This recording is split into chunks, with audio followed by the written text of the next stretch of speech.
Nung nasa taas kami, hinahanap pa kami ng mga requirements. Sa akin, ang kulang ko yung credit card ng statement of account. Ngayon, ino-open ko yung bangko sa cellphone ko.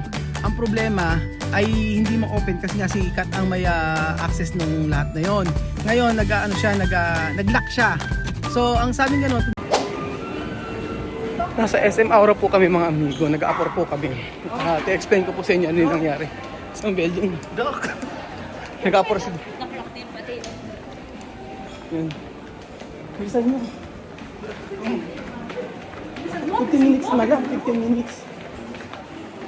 Nagmamadali po kami mga amigo kasi yung sa may application namin ng sa Korea, may requirements doon na kailangan namin ipasa. So yung sa may akala namin kailangan namin ng sa bank statement. So may bank statement ng bank statement account ng bangko ng BDO. Kailangan din yun. Pero mas kailangan din yung statement of bank statement o statement of account ng nangyari. Statement of account ng credit card kailangan. So ganito. Ino-open ko yung, hindi kasi ako, wala akong access doon, si Lenden lang. Sa lahat, about sa mga financial, si Lenden po ang nakakaalam. So, hindi nakalagin sa cellphone ko yung hindi nakalagin sa yung sa credit card ko, sila yung nakakaalam.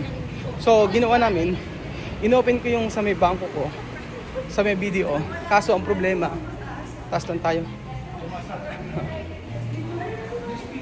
Kaso ang problema, nag-lock po yung yung sa may account, sa may cellphone ni Belgium. Sa cellphone ko. Ngayon hindi ma-open.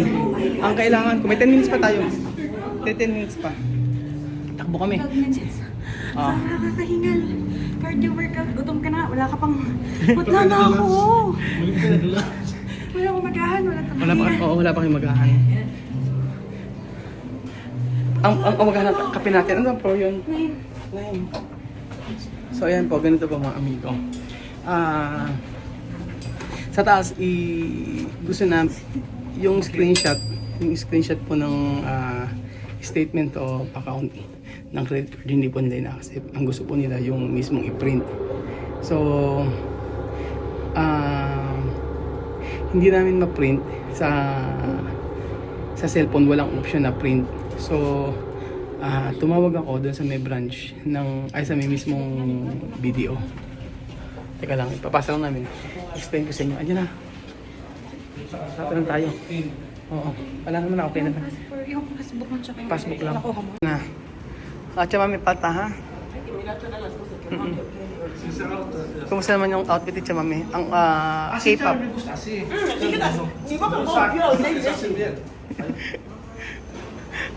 Ayan na. Ay, baba tayo. Ay, baba sila. Ayan. Chamami, solo pata. Bank to bank eh. Oh ha, mañana. Vamos a coger. Chamami, kulang na lang yung bangko. I-explain ko sa inyo mga amigo yung mga kulang. Ayan na. Kaya, perdon. Sorry. Ayan, kasi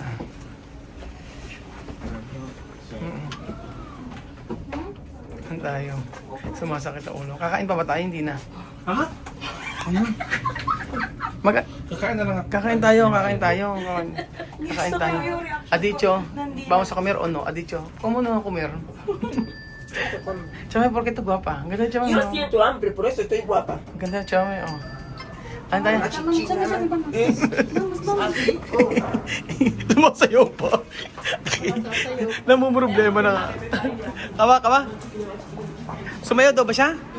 Na-i-video mo? Paano video ganito? Papatayo? Ganito na i-video. Galing. Pakita natin yung sineo ni Chamame. Oo. Sumayaw daw sa Chinese dito. Sumo. Leche, dormir. Leche, pagod. No puede leche. Coca-Cola. Coca Desperta. Yeah. So sabi ni Chamame, magkukok lang daw siya para magising siya. Hindi daw siya nagugutom. Coke lang daw, masaya na siya. Gising na siya. Hindi na daw kailangan ng kape. Pag kape daw at matamis, inaantok daw siya.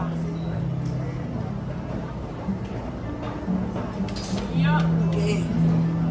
Llámame y Dina Pera. Mucho. Mi Roe. Mío y Dina Pera. Ah, no nos entienden. Yo cuando vení, yo espera. Pero Mucho banco, dinero. banco. Banco, mucho dinero. África no así. África, tú quieres dinero en el banco. Tarjeta, tú pones tarjeta. Ya está. África así. Europa, Gising na siya. papel. Chava, may Mucho desperto. papeleo. África no así. Chamame, desperto. After toma coca. África libre. ¿Quieres dinero? Coge tu dinero. Pues tú vas, tú compras, ¿qué tú quieres? Teléfono, tú llamas tu dinero. África no así. A Europa mucho papel. Mucho. Gising na siya. Dapat pala kanina pa natin binilhan ng soft drink si Chamame para may energy. Energy niya nasa loob. Parang dextrose. 2026, llámame África. Vacaciones. No tampoco. Poco así mi casa termina. Ahora, Mendoza. Saan? Sa Africa? Sí. Guinea? Mi casa grande. Falta In poco. Guinea? Sí. Si ano? Anong name nun? Kalimutan ko. Cemento. Hindi alien eh. Your other son? What's the name? 2027. Yo, África.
Bailar, chamame, bailar.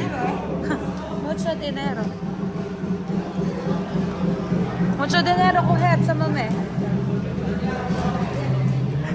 Bailar, bailar. Bailar por suerte, chamame. Chan, chan, chan, chan, chan.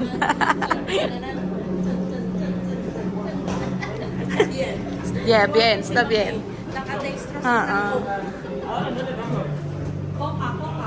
Vamos. Habang nag-aantay po tayo, pag-picture kasi siya mami rito. Sabi, photo! Picture na kita rito. So ayun po mga amigo, ito na ang kwento. Lahat ng requirements po ay kumpleto kami. Si Chamame okay naman po, kumpleto requirements. Ang hinihiling po pala kay Chamame, pwede siyang mag-apply. Take note mga amigo, ayun si Marvin. Ayun na kami. Kukwento ko sa inyo. Ang pwede mag-apply si Chamame ng Korean visa. Ito ang system.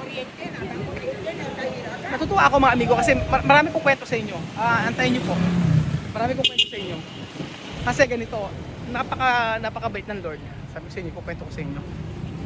Yan. Ay, hindi pa yan. Kwento ko sa inyo. Yan. Ayan. Kumakain kami. So ganito mga amigo, kwento ko sa inyo. Si Romel meron. Wala din sa akin. Si type sa akin. Type sa akin. Hindi ko nadulak. So ganito mga amigo. Nung nasa taas kami, hinahanapan kami ng mga requirements. Sa akin, ang kulang ko yung credit card ng statement of account.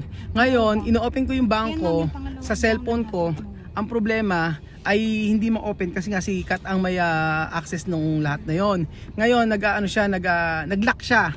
So, ang sabing ganoon, tinawagan ko sa Ate Jenny ng Ate Jenny ng BDO sa may Kabanatuan. Sabi ko, Ate Jenny, tulungan mo ko, kailangan ko ako ma-print out yung statement of account na to, ng credit card. Ngayon sabi niya, pumunta ka sa nearest na bangko, na BDO. Nagpunta kami dito, ayan mga amigo, ayan. Nagpunta kami dito sa may SM Aura. At papunta namin dito sa SM Aura, tatakbo kami kasi 30 minutes na lang, magsasarado na yung Korean Embassy. Ngayon, sakto, pagkuha namin ng number, yung pinuntahan ni doktora, yung mismong, kasi ilang minuto na lang pinuntahan namin yung sa may babae doon. Oo, nagkataon na subscriber ko. So shout out sa iyo, Ate Darlene. Darlene ng SM Aura BDO. So maraming salamat sa iyo. Lahat po ng staff ng SM Aura na BDO, Maraming salamat. Tinakbo kasi namin kasi pagka hindi namin naipasa to, naka-process na, inihingan ako ng ibang requirements, hindi ko naman din maibigay. So pag hindi, i-process agad nila Pinrocess agad nila Pinrocess agad nila yun ang inaano ko. Dapat hindi pala muna nila na-i-process. Kasi yun lang ang requirements yung sa may credit card ko. So 10 minutes na lang, takbo kami papunta sa may Korean Embassy. Tapos pagkayari, naipasa namin. Tapos sabi ko, buti na lang, meron din tayong isang subscriber doon na may-ari ng travel agency na nakikipag-tie up sa atin sa may Casaguiñana. So marami siyang sinabi sa akin about pwede makalabas ng bansa si Tia Celsa ng, sa mga ibang araw, i-explain ko po sa inyo mga amigo. Basta possible po na makalabas si Chamame at maging walang problema. Kasi siya yung contact natin, meron siya ng travel agency at marami siya in-explain sa akin. So ayun, 10 minutes na lang, 5 minutes, naipasa namin yung requirements, kumpleto naman. So ayun, laki ng favor ng Lord sa amin kasi dahil sa subscriber na-assist kami ng maayos, lalo na dito sa bangko. Kasi kung wala akong kakilala doon, walang nakakilala sa akin doon, posible na hindi kami aabot. Ang gagawin namin, hindi ko alam kasi na-i-process na yung sa documents. Hindi ko alam ba't nga ba pinrocess agad? Kasi Akala nga po provide yung documents, so pinrocess. Ang mahirap pa naman pagka na-denied ka sa 2 or 3 months. Oo, pagka na-denied ka sa visa at 2 to 3 months? Parang ganun, 2 or 3 months ka pwede ulit mag-apply. 2 to 3 months pwede ka ulit mag-apply. Ganon. Iiwan na siya. Maiiwan ako, ganon. Mangyari. Out kay Ate Jackie Lou dun sa travel agency. Ate Jackie Lou ng travel agency, maraming salamat. And then kay Ate Darlene ng SM Aura. Thank you so much. Kasi sabi niya sa akin, sir, subscriber kita, sabing ganun. Tapos hinanap niya ganun. Ang mahirap pa, three times namin inopen sa may sa video nila na desktop. At yung OTP pa, nung huli, ito pa, nanginginig-dingid na nga si doktora kanina kasi ilang minuto na lang.